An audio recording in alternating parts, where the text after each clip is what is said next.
Ang intense ng mga kaganapan ngayon sa abot kamay na pangarap sapagkat lalamunin na nga ng konsensya itong si Zoe at hihingi nga ito ng tawad sa lolo Pepe niya dahil sa palagi nitong pagpaparamdam sa kanya.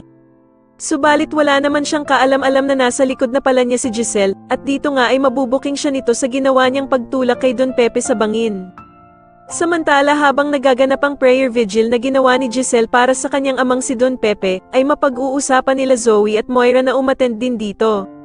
Dito nga magugulat sila Annalyn dahil sa a-attend si Zoe na nakaitim na damit dahil para nga daw itong a-attend ng patay. Samantalang ang bruhang si Moira naman ay dadating na lasing at galing pa nga sa inuman.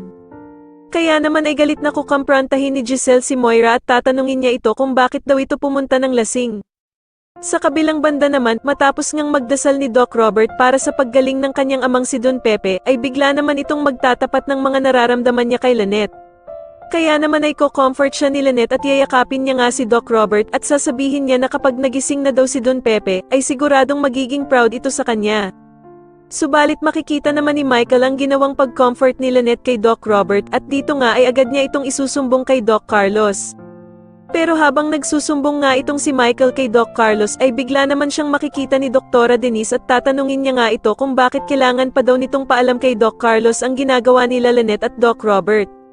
Samantala ay hindi na nga makakapagpigil itong si Zoe at halos mabaliw na nga ito dahil sa sobrang konsensya niya sa ginawa niya kay Don Pepe at dahil na nga din sa palaging pagpaparamdam nito sa kanya. Kaya naman ay pupuntahan niya nga ito at hihingi siya ng tawad sa matanda, subalit wala naman siyang kaalam-alam na nasa likod na pala niya si Giselle, at maririnig nga nito ang mga sinabi niya kay Don Pepe.